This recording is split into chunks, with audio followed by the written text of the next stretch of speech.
Mr. Trump, you want to respond to that? Well, I'm very glad that Ted mentioned Arizona, because probably the toughest man on borders is Sheriff Joe Arpaio, and 2 days ago, he totally endorsed me. So, thank you.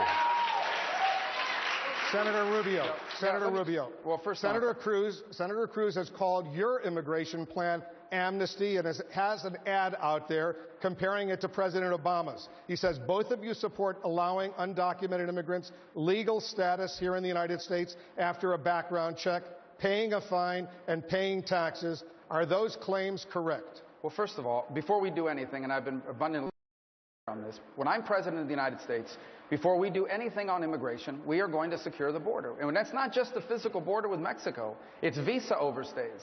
That's 45% of the problem right there. It also has to do, that's why we need E-Verify and an entry-exit tracking system and so forth.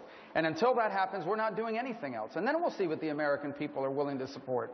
And Donald mentioned, because he mentioned me in his answer, that his position on immigration is what's driven this debate. Well, the truth is, though, that a lot of these positions that he's now taking are new to him. In 2011, he talked about the need for a pathway to citizenship. In 2012, Donald criticized Mitt Romney, saying that Mitt lost his election because of self-deportation.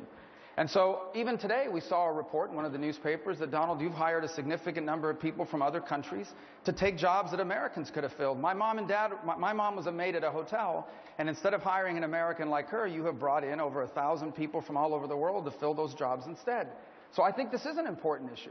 And I think we all realize increasingly that's an important issue for the country that's been debated for 30 years, but finally needs to be solved once and for all. Mr. Trump? Well, first of all, self-deportation is people are going to leave as soon as they see others going out. If you look at Dwight Eisenhower in the 1950s, they started moving people out and the rest of them left. Self-deportation, as I really define it, and that's the way I define it, is you're going to get some to go and the rest are going to go out. As far as the people that I've hired in various parts of Florida during the absolute prime season, like Palm Beach and other locations, you could not get help. It's the up season.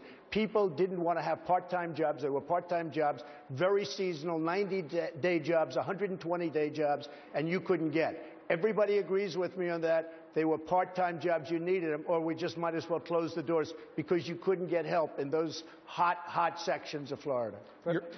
My point that I made was that you had criticized Mitt Romney for self-deportation. You said that his strategy of self-deportation is why he lost the election.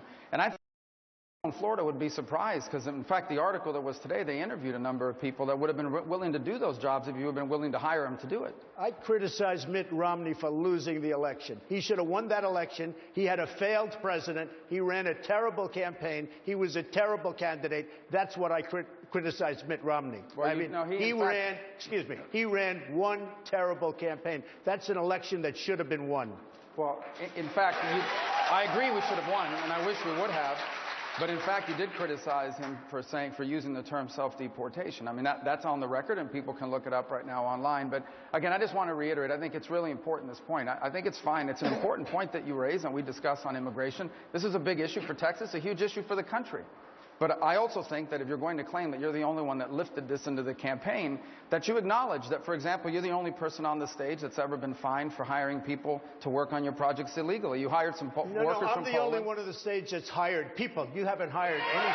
Well, in fact, some of the people he hired. Well, but hold on.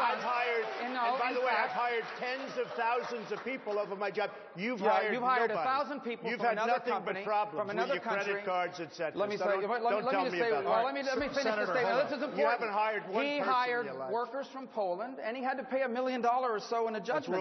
That's wrong. That's a fact. Totally wrong. Well, people can look it up. I'm sure people are Googling it right now. Look it up. Trump Polish workers. You'll see $1 million for hiring illegal workers on one of his projects. Yeah, he did. You know, it's interesting. That happened. I've hired tens of thousands of people over my lifetime. Tens of thousands. Many from other countries instead of hiring Americans. Be quiet. Let me talk. I've hired tens of thousands of people. He brings up something from 30 years ago. It worked out very well. Everybody was happy. You paid $1 million. And by the way, the laws were totally different. That was a whole different world. Thank you. But I've hired people. Nobody up here has hired.